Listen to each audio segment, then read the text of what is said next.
Trump-hating Robert Mueller has witness flee U.S. after dirty little secret leaks by Dan Lindsay, Politics U.S. News for MadWorldNews.com.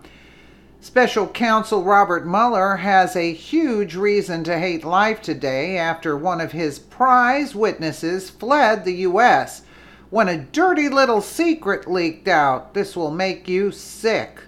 According to Daily Mail, deep state tool Robert Mueller has 99 problems, but a snitch ain't one. This is due to the fact that Mueller reportedly tried to use convicted pedophile George Nader, a Lebanese-born American, as a witness in his witch hunt.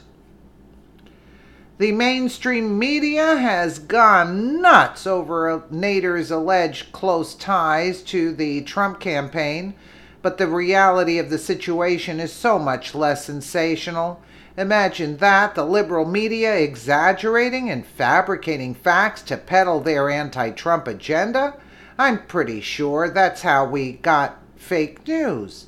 According to Politico, Mueller's interest in Nader stemmed from the fact that he works for the leader of the United Arab Emirates, Mohammed bin Zayed, as an advisor, and was dragged to a meeting with Trump's globalist son-in-law, Jared Kushner, before the inauguration.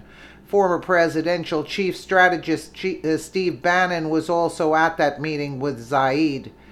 One might ask what kind of logic Mueller employed in trying to glue Nader to the Trump campaign simply because his creepy hide was dragged to a meeting between the leader of the UAE and two of Trump's advisors. How does that fit into an investigation which should be focused on alleged Russia collusion? It doesn't. Mueller and his team of Democrat bootlickers have been reduced to grasping at straws in this manner from the start. Nader was reportedly investigated by Mueller to see if he was trying to influence U.S. policy in some kind of shady, convoluted manner. Now it's not hard to understand why so many members of Congress have called for Mueller's sham investigation to be terminated. The crap really hit the fan for Mueller when it was reported that Nader recently fled the U.S. and returned to the UAE after his pedophile past caught up with him.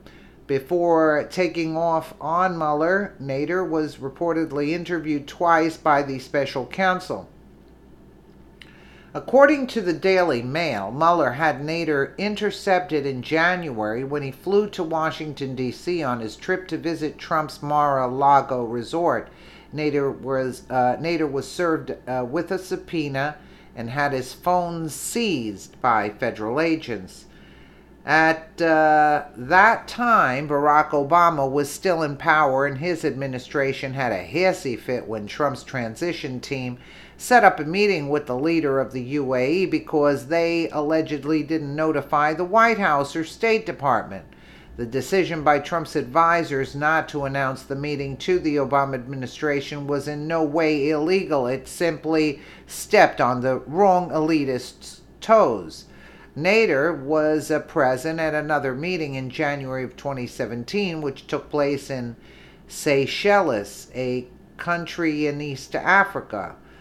Mueller's interest in the meeting appears to be based on the fact that billionaire Blackwater founder Eric Prince was also in attendance. Prince has been an avid Trump supporter. Again, Mueller and his Gestapo are caught reaching. How is Trump, or Prince for that matter, responsible for the fact that the leader of the UAE keeps a convicted pedophile as a paid advisor who probably does a lot of grunt work prior to meetings? Wow.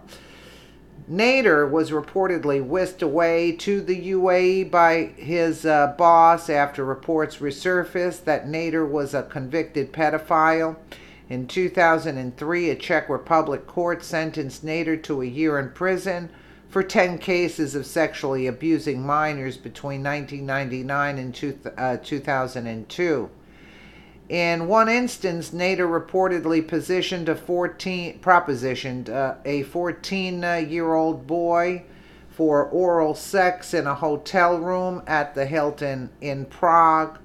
When his request was refused, Nader reportedly did something there in front of the boy and then paid him the equivalent of $100, according to the Associated Press. In addition, Nader pleaded guilty to child pornography charge in a Northern Virginia federal court in 1991. He received a 6-month sentence for transporting sexually explicit material in foreign commerce, according to a report recently released by Politico. While the left tries to spin Mueller's pedophile debauchery as something ominous for Trump, the reality here is that Nader works for the leadership of the UAE, and they are going to want to know what sensitive information in regard to their government he may have given to Mueller. The end result here is that Mueller gets to keep grasping at straws while America can celebrate one less pedophile on our continent. That's true. It's got to be a psychopath anyway. And Mueller too. The witch hunt that's discredited. It's sickening with Mueller. You know what I'm saying? It's sickening. Enough is enough with this guy. I'm sick of hearing his name. Unless, he's going to Gitmo, I really don't want to talk about Mueller. And yet the story continues, But you know what? He's just ripping off the country, that's all. He just wants to collect his paycheck, because what is he going to do if he's not investigating Trump, you see? He's not going to make that kind of money. So that's all he's doing. He's ripping off the country. He's a crook. Let me know what you guys think in the comments below. And again, thank you so much for watching.